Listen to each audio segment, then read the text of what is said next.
A year ago, devastating fires spread across parts of suburban LA, killing more than 30 people and destroying thousands of homes. Now Australians are being warned it could happen here. A new report from former Australian fire chiefs and the Climate Council warns urban areas are increasingly at risk from bushfires. The report's detailed an increase in population size around our capital cities in fire-affected areas. Looking at a few cities, in Brisbane, almost 1.5 million people now live in outer urban LGAs. Sydney has seen a 24% growth since 2001 in outer suburban areas. In Perth, almost 1 million people now live in outer LGAs.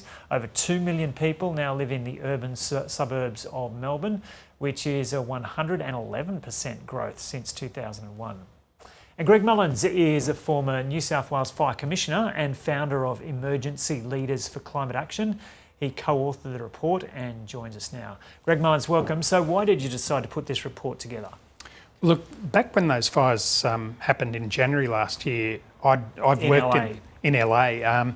I've worked in Los Angeles. I've fought fires in Los Angeles, and I was gobsmacked because it was winter. And the question to people was, well, A, what's happening, and B, could it happen here? It was a big question that former chiefs are continually asked. So we decided to do some analysis. And unfortunately, the answer is yes, we have all the ingredients of a similar firestorm somewhere here in Australia. But isn't it the case that that's kind of already happened in parts of Australia? Yes, so what we've seen as a result of climate change, fire weather conditions are worsening across Australia. We've seen this since the 1990s, but particularly Canberra in 2003, over 500 buildings destroyed, people lost their lives. Black Saturday in Victoria in 2009, 173 people killed, over 3,000 buildings destroyed. And then, of course, Black Summer 2019-20, around 9,000 buildings destroyed. 33 people killed by fire, but more than 400 killed by the effects of smoke. So we're seeing these worsening conditions just like California. We've had years of rain now, which leads to prolific growth, an inability to do hazard reduction burning. So once we go back into drought, all we need is that final factor of extreme winds, and we can have fires just like Los Angeles. And what are the similarities that you found between LA and some of our areas? So we looked at what drove the fires. So very steep terrain. We've got the Blue Mountains, the Yarra Ranges around Hobart, Perth Hills, Adelaide Hills, back blocks of Brisbane and the Gold Coast hinterland. Very thick bush.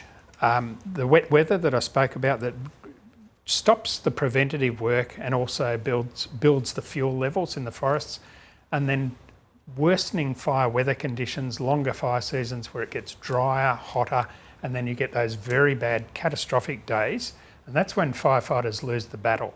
And there's nothing, aircraft can't fly, firefighters are trying to save their own lives, let alone anybody else's. And so what have you made about the way that Australian cities and local governments have handled that development into those bush areas?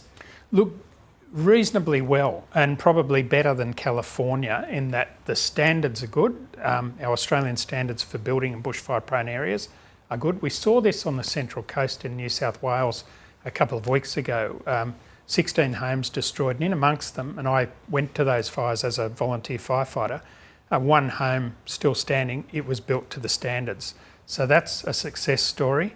Our planning standards, perimeter roads, not building in particularly bushfire-prone areas. But unfortunately, we found that about 90% of the building stock around Australia on the urban fringes isn't compliant because it was built before these standards came in. And that also happened in Los Angeles.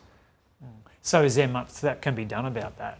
Well, there's retrofitting, and this is what we're saying to federal, state and territory governments.